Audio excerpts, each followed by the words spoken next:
Many thanks to my supporters on Patreon. If you'd like to join them, check the link in the description. But now, enjoy the video. The developers of Gran Turismo, Polyphony Digital, have earned a reputation for various things over the years. One could point to their incredible attention to detail, particularly on the side of visuals, or how they pioneered a whole subgenre of racing games into existence with the original Gran Turismo. They truly are trendsetters in this industry. But that's enough kissing their ass for today, because as many of us are well aware of, Polyphony have shown that they also have some less positive traits. If you were to ask me, or really any long-term fan of this franchise, what the worst thing about Gran Turismo is, it's always likely to come down to the same point. Polyphony are notoriously bad at responding to player feedback. When it comes to being in touch with what people actually want from their games, they never seem to try very hard, mostly just focusing on whatever they want to do. And this has only become more evident as the series has gone on. It's something that I've documented quite thoroughly with Gran Turismo 7. However, one of the most frustrating ways in which this manifests is when it comes to which features get included in each game. A few months ago, I made a video talking about 4 of the most memorable features that have yet to return to this series, but I also alluded to the fact that that was just the tip of the iceberg. There's actually been a staggering amount of features that have been completely dropped over the years. These range from simple tools that would be useful to have back, all the way up to entire game modes which gave some people a reason to play these games at all. Today, I'm covering more of what I believe to be the most interesting features that we've lost from Gran Turismo.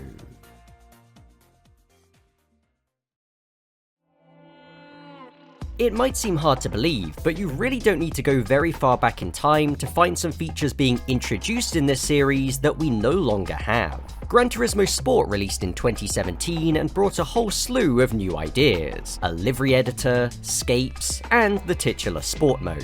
But there were also some more low-key additions. One that I was quite fond of was the lap chart that showed how the positions changed over the course of a race. It made it a lot easier to pinpoint key moments like important overtakes or accidents. This would be shown alongside the results screen at the end of a race, but you could also find it in race replays. In fact, the replays came with a ton of interesting data. Not just the lap chart, but also course maps showing the relative positions of each car, and a full timing monitor. Of course, all of this information was included in service of sport mode and the more serious racing that could be found there. It allowed players to do a bit of their own race analysis in a way that previously wasn't possible. And so, when Gran Turismo 7 came out in 2022, still repping sport mode as one of its key features, they removed all of it. Completely gone. Yep, the only information that you can see on the replays is exactly what you can normally see during a race. Oh, and the lap chart doesn't show up at the end of the race either. So why did they do this? Well, Polyphony gonna Polyphony, I guess. They had literally no reason to change any of it. GT7 was built on the existing framework of GT Sport, so I'm really not sure how or why this even happened. But GT Sport did also showcase something else. The number of cars on track at any one time has always been fairly restricted in these games. In the original Gran Turismo, the marker was set at 6, although in earlier demo builds of the game, you could use cheats to load more, up to 13 on certain tracks, although it wasn't exactly stable. With the move over to PS2 hardware, Polyphony prioritized fidelity and stability, meaning that the limit of 6 cars was kept in place. When the series debuted on the PS3 with GT5 Prologue in 2007, we finally saw this number increase to 16. However, in the full GT5, races in the single-player career only have 12 cars at most, even though 16 is still possible in arcade mode and online.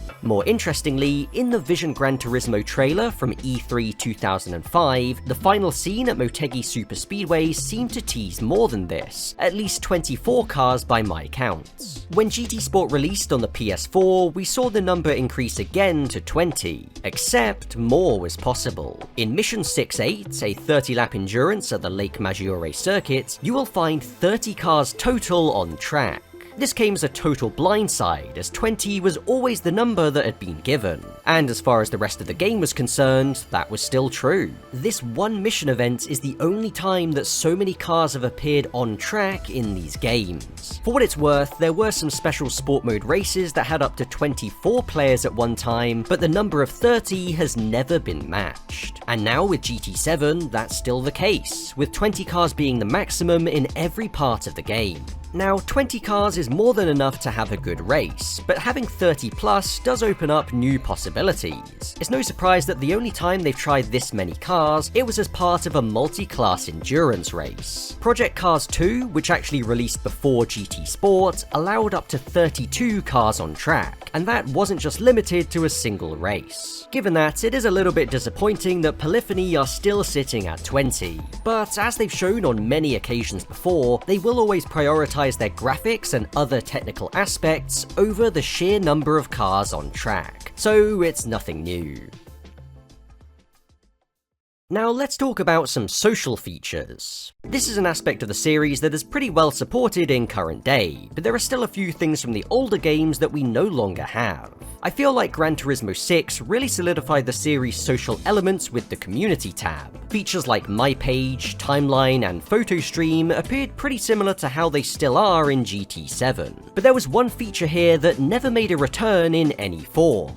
Clubs. A club could be created by anyone and effectively served as a place for players with similar interests to gather. There were a few things you could do here, like hosting private lobbies and organising race events, or just chatting on the forum area. As a player, you could join a maximum of 8 clubs, although there was no limit on the number of members any one club could have. For me personally, I remember using clubs quite a lot for online league racing. It was just a really convenient way to keep track of which leagues I was a member of and when they were hosting races. To be honest, clubs were never really as important as I think Polyphony hoped they would be. Most leagues still used external forums like GT Planet as their main form of communication, although I still think they had some value for casual players, as it was a more convenient way of finding other people who were interested in the same types of cars, tracks, and styles of racing. The fact that every club had a name, profile picture, and description made them a lot more approachable than just a simple lobby. Either way, after GT6's servers were shut down in March 2018, the clubs were gone for good. It may not have been the most groundbreaking feature, but I'd say that it could easily still fit into GT7 no problem. With this game, although there's a lot of user-generated content, I don't get a sense of community in the same way that I did with GT6, and maybe the lack of clubs is part of the reason why. Gathering together like-minded individuals was the entire point of the feature, and to me, that seems like something GT7 could benefit from. But although clubs would be a welcome addition if it were to return, there is another social feature that has been far more requested to make a comeback. This would be car trading. With the first 4 games in the series, prior to any online connectivity, trading was done using memory cards. By inserting a second memory card with save data from the respective game into your console, you were able to effectively buy a copy of any car from that second memory card. However, this did lead to an exploit in GT2 and GT3 that allowed you to duplicate cars, as either memory card slots could be used for trading. Gran Turismo on the PSP was the first game to allow trading over the internet using the share and trade function. This was done by each player choosing a respective car from their garage, and if both players agreed to the trade, then the 2 cars would be exchanged. There was also an option for cars to be shared, which was pretty much the same thing, except that players were able to send cars to each other without losing their own copy of said car. It's worth noting that only some cars could be shared and some could be traded, with none of the cars in the game able to be both shared and traded. But when we talk about trading cars in Gran Turismo, most will likely be thinking of Gran Turismo 5. The thing about GT5 is that, unlike GT PSP, it never actually had a proper trading system. There were 2 ways to send cars to people. One was by loaning them. By setting a car to share with friends, this allowed anyone in your friends list to borrow that car to use in single-player events. Much like car sharing in GT PSP, this created a second version of the car, so you could still drive it yourself whilst one of your friends was borrowing it. The second option was gifting. You could also just straight up give not only your car, but paint chips, horns, racing suits, and more to someone on your friends list. However, this was only a one-way transaction, so to mimic trading, player 1 had to agree to send their car to player 2, who then had to reciprocate by sending their own car in exchange. This relied heavily on trust, and unsurprisingly, resulted in many cases where players were scammed when the second player didn't send their car in return. Of course, with GT5 having more than 1,000 cars, and most of them being locked behind the used car rotation, trading was still a very useful way for players to get the cars they wanted. Although, in Update 1.07, a restriction was put in place that prevented cars worth over 1 million credits from being gifted, but they could still be shared. Trading has yet to appear in the series since then, and there's an argument to be made that it may never. GT7 does have the ability to buy credits, and although the game really doesn't incentivize you to do this by being very generous with its payouts, and also the fact that the most expensive cars in the game are near useless museum pieces, allowing trading would really be the final nail in the coffin. That's not to say that I wouldn't enjoy having it back, and I certainly see no reason why we can't at least share cars with our friends again. In my opinion, it would be a great way to be able to test out certain high-value cars before deciding if you actually want to take the plunge. And I'm not gonna lie, despite the rampant scamming, I do kinda miss those GT5 trade lobbies. For our next feature, we're heading right back to the beginning of the series. The original Gran Turismo didn't have a huge amount of options when it came to the different modes available, but what it did have was the machine test. This was a pretty basic mode that took place at a test course in which you could benchmark your cars on a 400-meter timed run, 1,000-meter timed run, and a top speed run. Once you completed a run, your times were then recorded on a leaderboard. It's a pretty basic feature, but one that served a clear purpose. Much in the same way that you could compare lap times, Machine Test allowed you to compare the acceleration and top speed of your various cars, or the same car with different settings. The mode returned pretty much unchanged in GT2, and once again in GT3. The only difference in the latter was the updated version of the test course that allowed for even higher top speeds. In GT4, the mode was renamed to Power and Speed, but the overall format was still the same. However, there was one new addition. Alongside the test course, there was also the Las Vegas drag strip. Due to its short length, you could only use it for a 400-meter run, but the scenery did at least offer something more interesting than the test course. Fun fact, when this track was first unveiled in July 2004, some screenshots showed both lanes being used, just like an actual drag race. And even though drag racing wouldn't appear in the final GT4, the functionality for it still exists hidden within the game. Moving on to Gran Turismo 5, this game marked the first time that the machine test would be absent from the series. It seemed like because the test course didn't return, machine test was taken with it. However, January 2012 would see the release of the Speed Test Course Pack DLC. It included Special Stage Route X, a massive top speed oval that effectively replaced the test course, as well as the Speed Test, yet another name for the machine test. Once again, it functioned pretty much the same as it always had, but did measure a couple of new metrics, such as max G-force. But since then, nothing. Even though Route X has returned in every game after GT5, the machine test has not. It's quite clear that the purpose of this mode was purely functional. It wasn't really made to be enjoyed as such, more just as a tool to make use of. Even still, I know there are many people who have some fondness towards it, purely thanks to it appearing in those older games. But even removing the emotional side, it is kind of strange that it hasn't returned. The closest thing we have to machine test in GT7 are the drag race mission events. These take place over 400 and 1000 meters, but it only records your best time, so it isn't much use for comparing different cars and settings, unless you want to record all your times manually. But when it comes to lost features that were part of the series from the start, there is one that massively overshadows the machine test. Because, as well as the main Gran Turismo mode, also known as Simulation Mode, that forms the bulk of the game, there was Arcade Mode. As the name suggests, Arcade Mode was a more streamlined option that made it much easier to jump into the thick of the racing action. It housed three main options: single-player quick races, time trials, and two-player split-screen battles. From the beginning, you would have 4 of the tracks unlocked, as well as cars from 6 of the 10 manufacturers, but by winning single-player races at each of the 3 difficulty levels, you would gradually unlock more. Each of the cars were sorted into 3 classes based on their speed, which meant that you were always racing against cars of similar performance. There are a couple of interesting ways in which GT1's arcade mode differs from its GT mode. In international versions of the game, there are two arcade mode exclusive cars, the NB Mazda Roadster and the C2 Corvette Stingray. Also, the cars themselves are noticeably faster and more responsive in arcade. Some tracks, like Trial Mountain and Autumn Ring, even include additional jumps. These latter changes were made in response to concerns that Western audiences might find the game's more realistic handling model to be a bit too stiff and unforgiving. It's funny to think how far the series has come since then. With GT2, the game mode returned. Because of the sheer size of the game, arcade mode was actually included on its own separate disc, which, unlike the GT mode disc, also included the intro movie to the game. It functioned pretty similarly to GT1's, but a major difference was how it tied into GT mode. In GT2, you're able to drive cars from your GT mode garage in arcade mode. Also, the means of unlocking new tracks in arcade mode was tied to earning licenses in GT mode.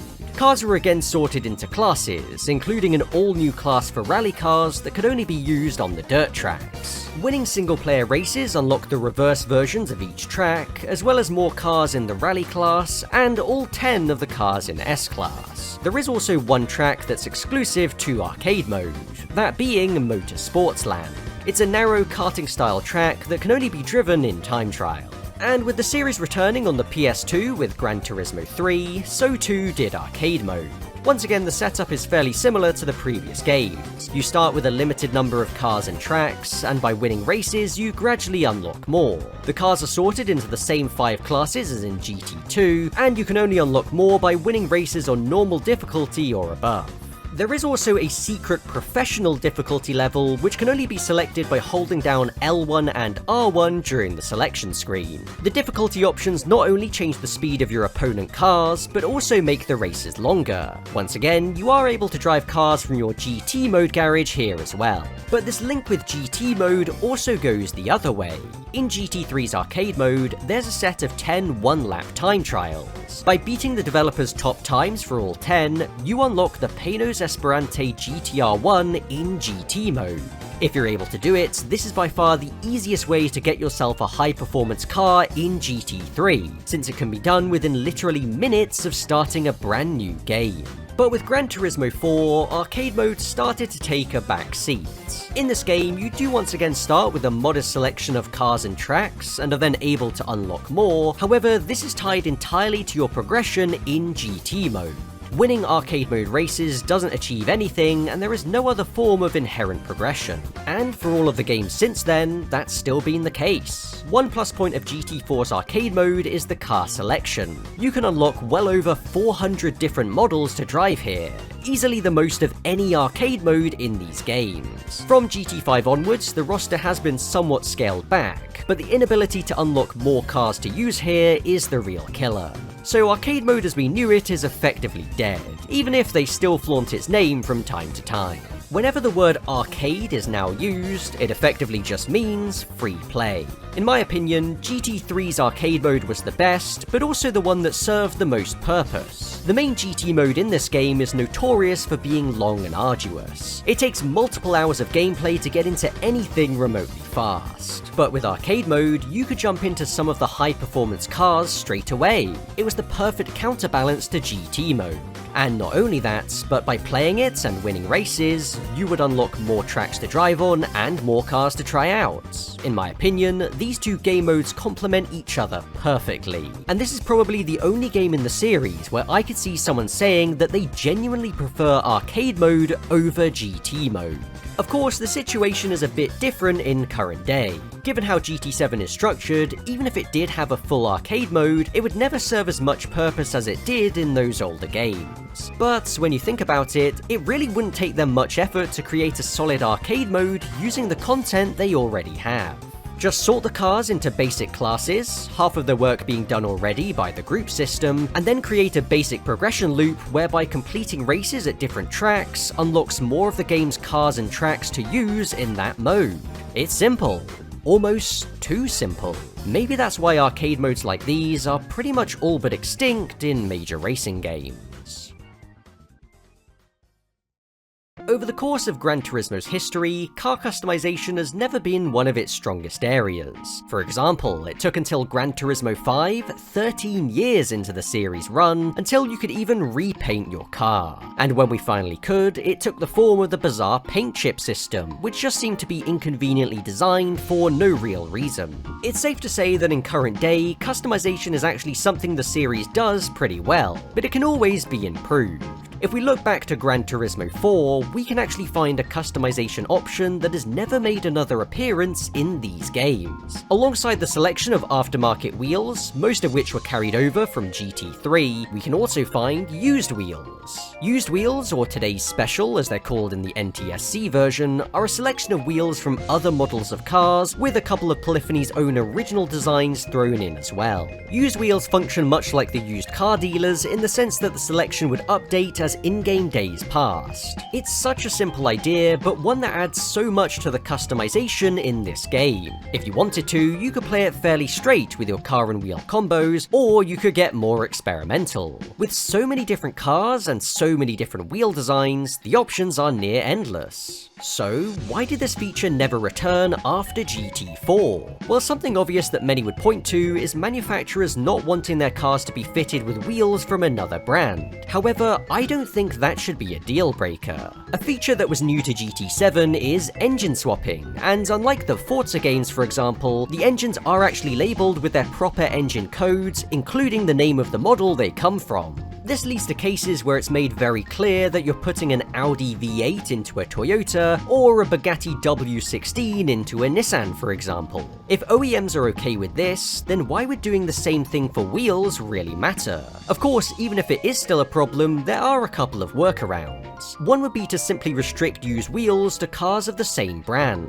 So, for example, with a Honda, the only OEM wheels you could fit would be from other Hondas. For what it's worth, I do remember the game Juice 2 doing something like this as well. A potentially even better solution would be to just remove the badges from the wheels and have them as generic designs that you can use on any car. To be honest, even if licensing isn't an issue, I would still like to see removing the badges as an option. So besides used wheels, there is something else that is specific to GT4 when it comes to the wheel shop. Unlike every other Gran Turismo from GT2 onwards, when you buy a new set of wheels in GT4, it doesn't give you the option to revert back to the car's original wheels. The only way that you can get the original wheels back is by getting extremely lucky and finding them in the used wheels, or changing your tyre compound completely. I have no idea why they designed it like this, and needless to say, if they were to bring this feature back, I wouldn't want them to do it again. But ignoring that one oversight, I think used wheels are awesome, and I really don't understand why they haven't been included in more racing games, not just Gran Turismo.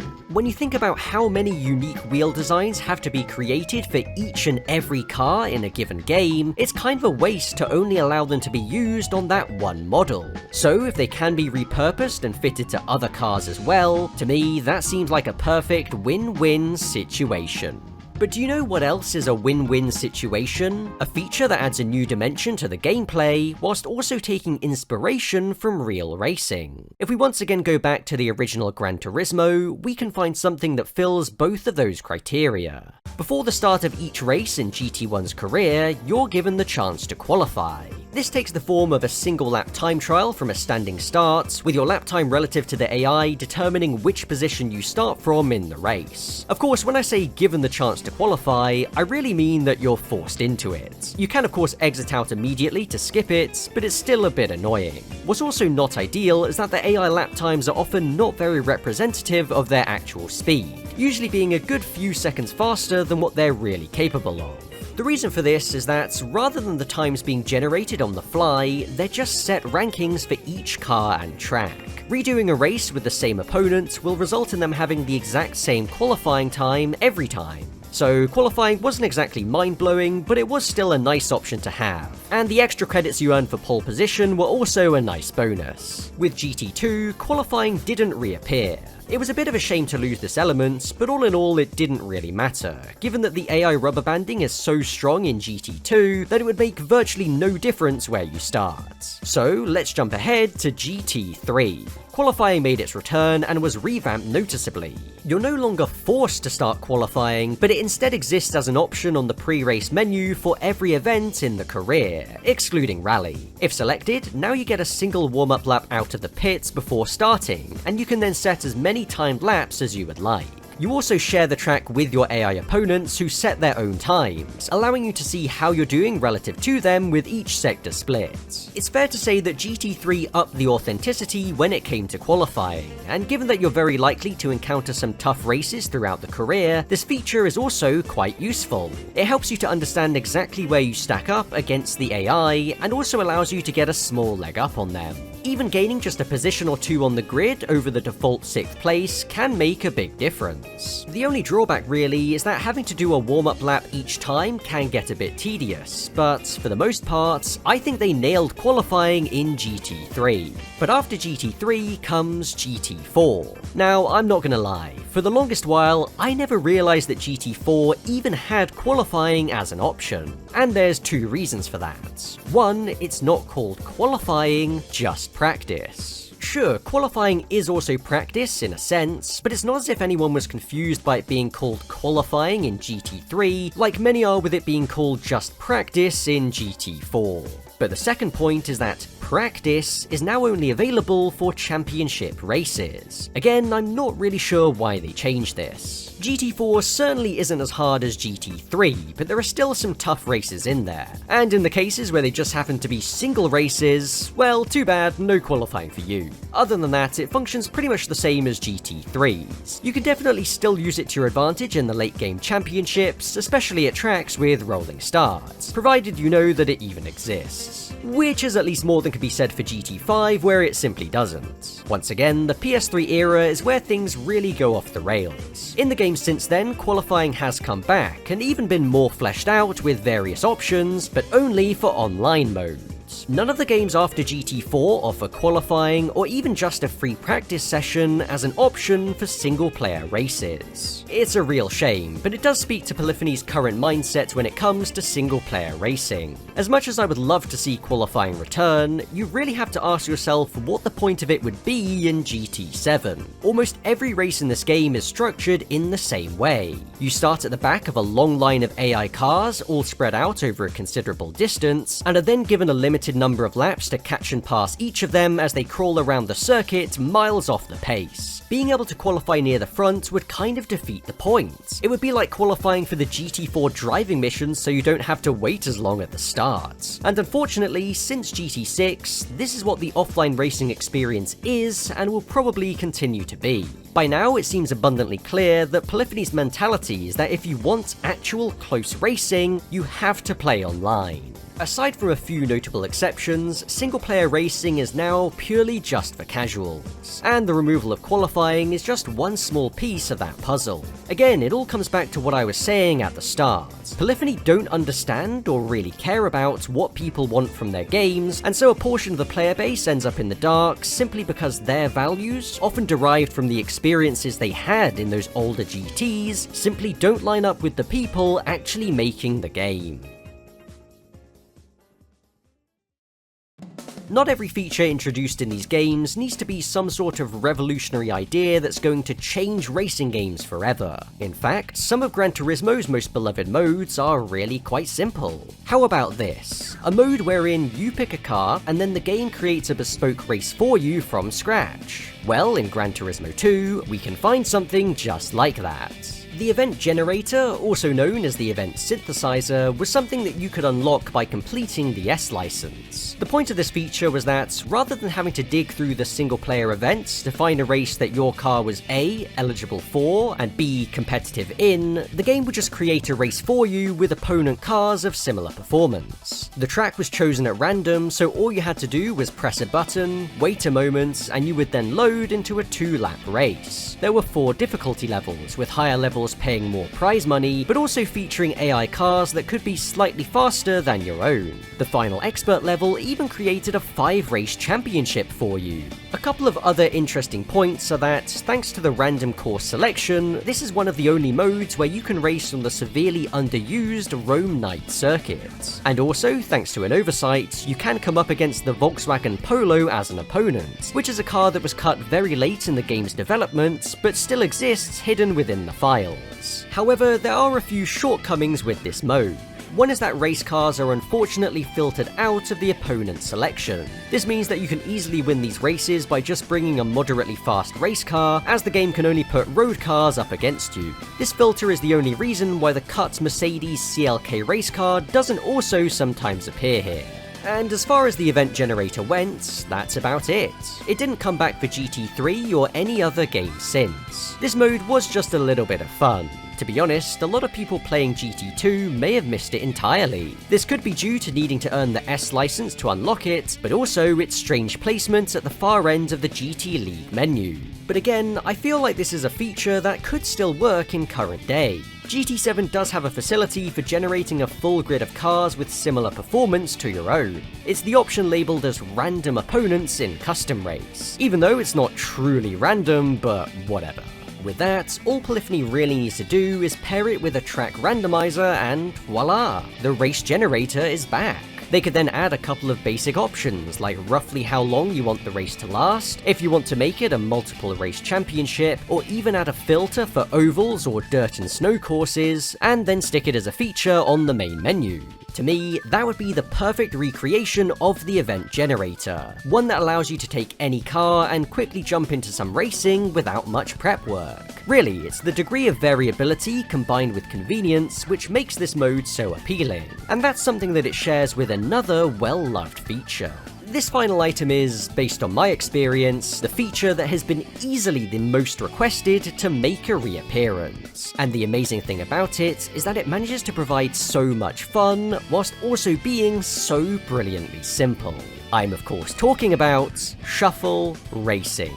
Now, many of you will likely be very familiar with this mode already, but given that we're talking about a feature from a game that came out 14 years ago, let's have a refresher. Gran Turismo 5 was the first mainline title to feature full online connectivity. Its main online mode took the form of lobbies, and within these lobbies, there was an option for a game mode called Shuffle Racing. The idea for this mode was that when entering the track, every player would be randomly assigned a car from a limited pool of options, and this would happen before every race. The way it worked is that each car in the pool would be of relatively similar performance. The performance point bracket would be decided by the lobby host using the shuffle-based setting, ranging from 300 pp up to 500 pp. There was then another setting called the shuffle ratio, which determined the variance of the car selection. A high shuffle ratio would result in a pool featuring a large number of cars, but with a relatively large variance in performance, whereas a low shuffle ratio would give you a smaller pool of cars that were more closely matched. Both of these settings could be tweaked to create a slightly different experience depending on your preference. Further adding to the variability was the fact that players who finished near the back in the previous race not only started at the front in the next one, thanks to the reverse grid, but were also given better cars in the selection. Oh, and you weren't allowed to tune your cars either. And although pretty much every other option was left to the host's discretion, most shuffle racing lobbies took the form of short races, only lasting a few minutes. This made them very addictive. You always wanted to do one more race, and then another, and then another. You could honestly spend all day just doing shuffle races, and trust me, I have. They were brilliant. Getting a new car every race always kept things fresh, and led to you driving cars you might otherwise not if you were given the choice, allowing you to discover some new favourites. Really, with its 1,000 strong car list, GT5 was pretty much built for a mode like this. It was also very beginner friendly. You don't need to own any cars to compete, and if you had a bad race, it didn't matter. You could quickly move on to the next one, driving a completely different car, usually on a different track, and now starting near the front. Truly anyone, regardless of their skill level, could enjoy shuffle races. A lesser known fact is that GT5 was not actually the first time that shuffle racing had appeared in this series. It actually debuted on Gran Turismo for the PSP. As far as I can tell, it functions in a fairly similar way, but I've never played it, and there doesn't seem to be too much information about it online. Now, for all of my glowing praise, shuffle racing in GT5 wasn't perfect. Nothing is, but it could have always been made better with future iterations. They could have improved the balancing, widened the performance point range, and even included race cars in the mix. But they didn't do any of that in GT6. Instead, they dropped the mode entirely, and now, more than a decade later, shuffle racing is still MIA. As you might expect, the outcry from the community was massive. In January 2014, GT Planet created their suggestions forum for people to vote on the most requested cars, tracks, and features that they wanted to see in GT6 and beyond. As of writing, shuffle racing still stands as the 4th most requested feature with 523 votes. In fact, when you only consider features from past games, it actually ranks first. The only suggestions that rank above it are for an event creator, livery editor, and improved engine sounds. All 3 of those have been addressed in the game since, but shuffle racing still resides in a dark corner, just gathering dust. If there were any lingering doubts about just how in touch Polyphony is with their community, this really is the smoking gun. Because shuffle racing is such a basic game mode that would cost them virtually nothing to include, and yet make many people very happy, and they still don't. Have they somehow managed to miss all of the discourse surrounding this mode over the past decade, or do they simply just not care? If you were to ask me, I think the latter is more likely. Shuffle racing may not be the most important game mode ever, but when it comes to the ratio of how much value it adds to the game versus the amount of time and effort it would take to implement, it trumps pretty much everything. You don't need to ask me whether or not shuffle racing should return in GT7, because my answer is very obviously yes. Let's be honest, the open lobby scene right now is pretty dead, and it has been ever since GT Sport. But I have no doubt in my mind that if shuffle racing were brought back, it wouldn't solve the issues, but it would certainly bring a lot more players into the lobbies. In fact, groups of people have been organising their own makeshift shuffle races in GT7, which shows that the enthusiasm for this mode is still there. However, this isn't a replacement for the real thing, as players are required to own a massive collection of cars, none of which can be wide-bodied or engine swapped, and then the shuffling and assigning of cars all has to be done manually, which takes some time. This negates 2 of shuffle racing's biggest strengths, which were its accessibility and its convenience. Regardless, this is yet another case of the community picking up Polyphony's slack and making the most of what they have. If you ask me, the fact that one of this series' best features that almost anyone could enjoy has been so thoroughly neglected over the years says more about the current state of this franchise than I ever could with words.